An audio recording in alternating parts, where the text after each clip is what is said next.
and welcome to another episode of Ribo's Sports Pod. Everything but bowling. That's this bad boy. We talk about, mostly Vikings on this podcast. But for the first time, we're going to shift over to some college basketball. We have a great guest today. As you can see, he was a former player at St. Bonaventure University, now a member of the Iowa State Cyclones. It's a good basketball team, and he is a huge reason why they are as good as they are. Let's waste no time at all and get right into it. A former Atlantic 10 Defensive Player of the Year and current starting big man on the nationally ranked Iowa State Cyclones, Osun Osunniyi. Osun, thanks for joining the pod today. Thank you for having me. Appreciate it. The first question I have for you is, how often do people mispronounce your name, and how bothered do you get when you hear it on national TV being said wrong? Growing up, it's always been pronounced wrong, but as I've gotten older, people have, asked, and the pronunciation has gotten better. It hasn't been as botched as I've heard since I was younger, but hearing it on national TV get botched, it kind of is like annoying, but you kind of get used to people not knowing a unique name like that. But it comes with everything. So yeah, it kind of is. It is like people would say my name Bowlin or something like that. Like, it's a simple name sometimes. Obviously, yours is much harder. So I can get that. You have to deal with that kind of throughout your entire life. Well, the new AP poll is going to be released tomorrow. So we're doing this on Sunday. So it's going to be a little different. But at this point right now, where do you think you guys belong in that AP poll after just defeating Kansas? I never really know that stuff. I don't really look too deep into that stuff. We played well.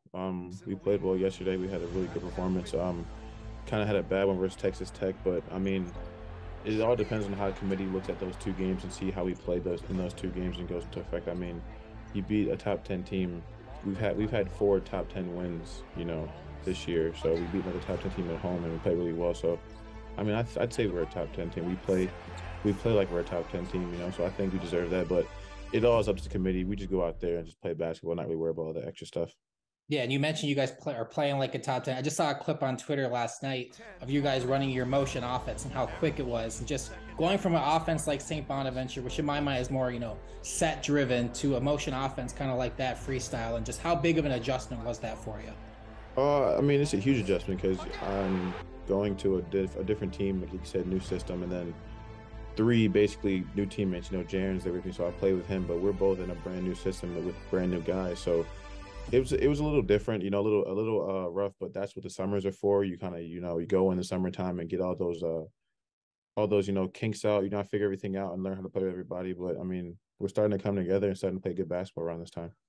Yeah, I'm just going to read off the list of the nationally ranked teams that you guys have beaten so far this year. You got UNC, they were ranked number 1. You beat number 12 Baylor, 17th TCU, number 7 Texas, number 5 Kansas State, and then number 8 Kansas. Just hearing that long list, 4 of them in the top 10, like you mentioned earlier. What does that say about the type of team you guys have down there in Ames? Just a hard-nosed, gritty defensive team. We come out, with great pride in trying to defend teams and being disruptive. And the Big 12 is really physical, so we try to do that, be disruptive, be physical every single night, and pose our will on teams on the defensive end. So that's just credit to what we can do on the defensive end. Our defense leads to our offense, and we like our defense to travel. So that's kind of the thing that we kind of lean on and kind of think that's our identity, just a hard-nosed defensive team.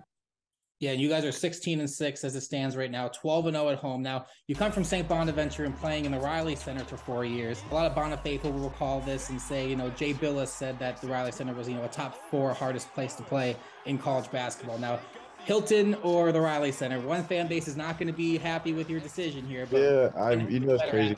People always ask me those questions nowadays, but the answer that I give everybody is that Bonner was my home for 4 years, and I've been in that place when it's been sold out, packed, and rocking. It was like it was last night when they played Dayton. I know how loud it was in there. So, sold out, packing, and rocking. The RC it definitely is one of the hardest places to play because the students are right on top of you. You hear that.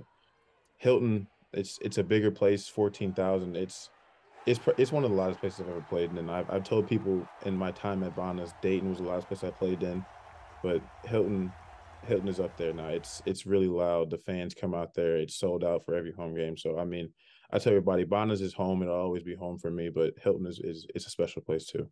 Yeah, let's take a quick trip down memory lane. You had a tough decision to make last summer, running it back at Bonnie's or taking your talents to, one of the many Power Five teams that were wanting your service. Just kind of walk me through that decision that you had to make. And I know it couldn't have been an easy one.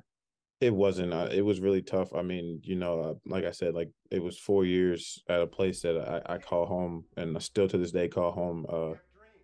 It was a tough decision. It kind of went down to just honestly what it came down to was just what ended up happening with everyone else, and then the situation that I was going to be in. It was kind of seemed like a difficult situation in the end. Just how everything was set up in my last year. Like everyone started to go, so it was kind of I was stuck going back and forth for days when everyone started to go into the portal, like if I wanted to stay or not. And it was just a long conversation with my family that took about a week. I took visits, but the decision took me about a week to make, and I went back and forth like 4 or 5 times, but ended up making a decision to come here. But like I said, I still watch every Bonnie's game. I'm still supporting those guys. I still talk to those guys all the time, and that's home, and it'll always be home for me. Yeah, that's awesome. Just kind of talk about that recruiting process a little bit. You get recruited out of high school, and now you get to kind of get put right back into that kind of transfer portal recruiting type process. So, what were kind of the other teams that you were really interested in the Power Five land, and what made you kind of make Iowa State that big decision? I mean, I had almost every Power Five conference reach out to me. I mean, I was just trying to find a place that was pretty much like it's my last year. I don't want to go into a place where I go there and then let's just say I'm not performing well or coach feels that someone else is playing better than I stop playing and I wasted a year that I could have, that I need to be showing that I can do what I can do. I mean, some of the schools, I mean, everywhere. I mean, SEC, I mean, Florida was reaching out at one point. They were pressing really hard to get me and Kyle to go there together. Oklahoma pressed really hard. That would have Ohio been a wild one to go to Oklahoma after just beating them in the Yeah, NIT. they pressed really hard. Virginia Tech was another one. They were really like wanting me. They kept pressed really hard. There's a lot of teams, but it ended up coming down to and Ohio State too. But it ended up coming down to Iowa State, Florida, and Ohio State. And I think just being I think Jaron being there also helped. Being here also helped for me. Kind of making that decision. I knew somebody. Florida just wasn't the right situation for me. I love to play with Kyle. I've started like playing with him in prep school, so I'd love to play with him, but it just wasn't the right situation for me. But here just felt like the right situation with the coaching staff and everything that they had set out for me and where they wanted me to be and how they see me in the offense.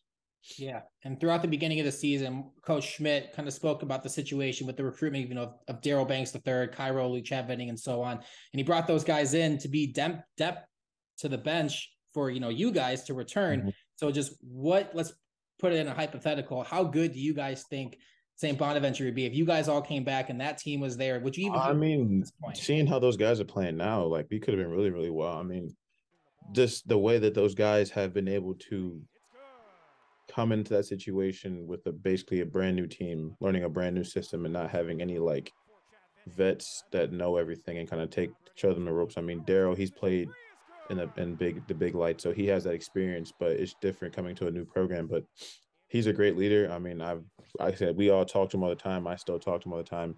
The way he's leading that team and leading those guys and just trying to be the vet, of that group is really good, and they're coming together really, really well. I mean, to go 2-0 in Virginia, and then to beat Dayton at home is huge. It's really huge. I mean, you see social media, everyone was talking about how they're going to be in the bottom half of the league and everything like that, but they're coming around, and Coach Schmidt always knows how to get guys going. He always finds a way to.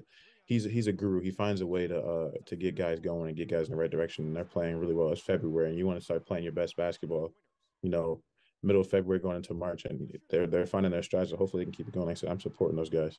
Yeah, you know better than anyone that it's like Schmidt's pedigree to play your best basketball towards the end of the year. And it seems like that's what St. Bonaventure is doing out there in New York. Welch, he goes to Alabama, Kyle goes to Florida, then you and Jaron go to Iowa State. 3-team tournament. Who's walking out of there victorious? Those 3 teams. I'm going to say us, the way we play. Physical Big 12, best conference in the country. I mean, it'd be fun. I mean, like I said, when we played, we were all actually at the Phil Knight Invitational, the Phil Knight Legacy. So we would have had a chance to play Dom if they Yeah, I would have remember watching in the beginning of the year. I was really hoping for that one. so we would have had a chance to play Dom if they had beat UConn. We would have had no chance of playing Florida because they were in like the other field night tournament. But we went down there. We went over there. We all got to hang out a little bit. We went to the Nike campus, so it was good to see. That was the first time I saw those guys since we all had went our ways. But I don't know. Who knows? We might end up in the NCAA tournament playing against each other. Who knows? So it'll be fun. It'll be fun if you get a chance to play each other. Yeah, I'm pretty sure Florida plays Alabama, I think on Wednesday or something like Yeah, that. that'll be so. Go. I'm definitely gonna be locked in for that game. Seeing the guys go at it, it's always gonna be fun seeing those guys go at it. Yeah, and then when you try to go pro after this season, Jalen Hurts, when he went to Alabama, they transferred to Oklahoma. Mm-hmm. He had like a quote saying, Oklahoma is where I identify as. Say you go pro and you get drafted and you're talking to your team, what school are you saying? What if you win the title with Iowa State? Is that kind of your place that you kind of identify? I'm never going to forget where I came from and forget where I started. Like Bonnies gave me the opportunity when I was coming out of prep school, and Coach Schmidt gave me the opportunity to come there and be a part of that program and be there for 4 years. And, I'm grateful for him and everything that I've done there. So I'm not going to ever forget my roots and just act like that. My 4 years at Bonaventure was nothing because I had 1 year at Iowa State. Like I did my undergrad. I played 4 years and graduated from St. Bonaventure University. I did a graduate year at Iowa State. So Bonnies will be forever be home. So I will always claim Bonaventure as the original place I started at. That's what got me started. That's what got me in this position to be able to even have Power 5 schools want me to come play for their team. So I never forget my roots and where I started at. So, going pro, I started at Bonaventure, I graduated, and I took a grad transfer year at Iowa State. I'm never going to just throw Bonaventure to the side. I love Bonaventure too much. That place is too close to my heart to just forget about it like that. Yeah, I'm sure Bonnie's fans will love to hear that. Now, speaking of the Super Bowl, it's on Sunday. Jalen Hurts are going to be facing, the Chiefs and Patrick Mahomes. I'm sure you're a big football fan as well as basketball. What do you got in that game? So it's crazy that you asked that. So a bunch of my teammates are from Kansas City area, so they're all Chiefs fans. And then I really kind of wanted the Bengals to win because my uncle's a Bengals fan. But yeah, I mean, before you answer, I'll remind you, 15 out of the last 18 Super Bowls, the team wearing white has won, and the Chiefs are wearing white. I mean, yeah, it's gonna be it's a lot. This Super Bowl has a lot of history. It's the first brothers to face. It's the first two black quarterbacks. I mean, Andy Reid's coaching against his old team. A lot of storylines. I mean, it's a lot of stuff going on. I mean, I don't know. I mean, I hope for a good game. All my friends are Eagles fans, so I kind of don't want them to win. Right. Then they'll all be going crazy social media, but at the same time, if the Chiefs win, then I got to hear my teammates over here all being loud. So I don't know. I'm just gonna watch the game and just be in between. Just hope it's a good football game and a blowout. Okay, fair enough. Well, I'll allow that. Circling back to Iowa State quick, 4 more games against teams that are currently ranked in the top 25, but just in general for the remaining of the year, where do you see you guys ending up? Is it championship or bust, or, is it Elite Eight? You feel like it's a successful season?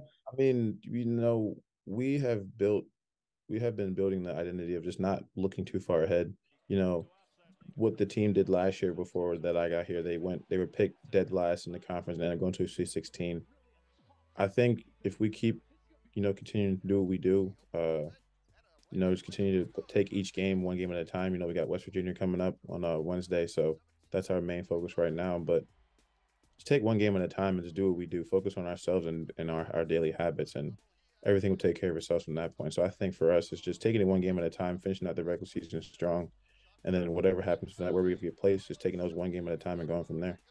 Yeah, that's awesome. And then last couple questions for you, kind of revolving around the NBA. There's always a spot in the NBA with a guy with a wingspan and defensive ability that you possess. And just what you popped into some mock drafts too after last season too. So I know there was kind of like the back and forth. What kind of was that feeling process like? Did you get any feedback? So for me, it was kind of like I was gonna go into it, but I still didn't heal from my ankle injury that I had when I hurt my ankle when we played St. Joe's last year. So for me, I didn't want to hurt my draft stock going to those workouts and not being 100%. And that was one thing that Coach Schmidt had gave me the advice, you don't want to go to those draft stocks and you're not 100% because then it just ruins your stock. So I took that advice and I just decided not to go into it really. But I mean, I got feedback from people that, there were agencies that were calling me and everything like that. So I kind of knew what I needed to work on anyway was my body and my offensive side of it. So I wasn't really too upset about not going to get those workouts. I understood what I needed to work on and kind of just locked it in the summertime and just kind of worked and got better over the summer. Yeah, and then, you know, say the NBA draft is tomorrow. Where do you see yourself being selected at, and what team would you want to hear your name? I mean, I'd say Philly because that's my team. I'm a Sixers fan, so I love Philly. So I would love to be, you know, playing close to home. You know, get my family to come see me play when I have home games, whenever. But I mean, I don't know. I see whatever. I just want to be on a team that I can, you know, I'll go whoever wants me. I do whatever I can to help the team win. Like I said, I kind of pride myself on the defensive end, so being able to get stops on defense, protect the rim, rebound, and like I said, I've been working on my game offensively. But just whoever believes in me and wants me to be a part of that team, and I can do whatever I can to help them win. So whoever that is. Yeah, that's awesome. Well, good luck in that process after the season. And Shoon, that's all I got for you today. I really appreciate your time, and good luck the rest of the season. I'll be watching. Thank you. I appreciate it. Osun Osunniyi, the starting 5-man for the Iowa State Cyclones down there in Ames, Iowa. Now, they have been playing some great basketball. It is very fun to watch. I mentioned they're 12-0 at home. You know, St. Bonaventure, when he was there, they were dominant at home. They're dominant at home still. They just beat Dayton at home, plus 5.5. The money line, I think, was at plus 190. Did I bet it? I don't know. Probably. Yes, I did. But Iowa State, they are playing great basketball. When they beat UNC at the start of the year, that's when they really started to click. Like, hey, we're a good basketball team. They got that Gabe. I'm going to butcher his last name. Gabe Kelcher, I think it is. He's from Edina, Minnesota. I'm currently in Edina, Minnesota, so he's a hometown guy. I didn't grow up here. If you're from Minnesota, Edina equals cake eater. We don't want to associate with that. I just currently reside in Edina. I don't identify as a cake eater or a Edina resident. But he's from here, so you got a Minnesota guy. You got 2 Bonnie players and Jaron Holmes, who's having one heck of a season. I think he's the only player out of the 4 that transferred out of St. Bonaventure that has better numbers, or at least very similar numbers to what he had in his senior year at St. Bonaventure. You know, Kyle Lofton, he's doing his thing out there. Don Welch is trying to still get back from that ankle injury or lower body injury that he suffered earlier in the season. But Shoon, he's always going to be that defensive presence inside. He's able to block your shot. He's even, you know, extended his range out to the three-point line and all that stuff. So it was great to be able to catch up with him. I know he's been watching the Bonnie games and all that stuff. And, you know, like always, you know, go Bonnies, but go Cyclones. You know, if you're a St. Bonaventure fan, you're rooting on St. Bonaventure and the Cyclones, maybe even Florida and Alabama. But, you know, it's great basketball season. They have, what did I say, you know, 7 or so wins against top 25 teams. That's insane. Most of them were at home, but they only lost to Kansas by 2 on the road, and they were able to defeat them on Saturday. This is a good basketball team, and when they get into March, I think they're going to be a 2, maybe probably a 3 or 4, maybe a 2, up to 2 seed in the bracketology and on March Madness Selection Sunday. I think they're going to fall in that 2 to 4 range. They're a dangerous team. I think they have a real shot at hosting the championship trophy at the end of the season. We're going to find out, but St. Bonaventure, maybe they can squeeze in there too. Who knows? They've won 3 very tough games in a row, at VCU, at Richmond, and at home against a very solid Dayton team. And just beating them at home, I think they had lost every single game against Dayton since the Andrew Nicholson days, at least at home. So that's crazy, and they were able to get that win with Daryl Banks III kind of struggling from the field a little bit, and they were able to come through with that one. But the episode, Osun Osunniyi from Iowa State, currently ranked number 12 in the country. By the time this airs on Monday, probably, I'm going to predict they're going to be 9th.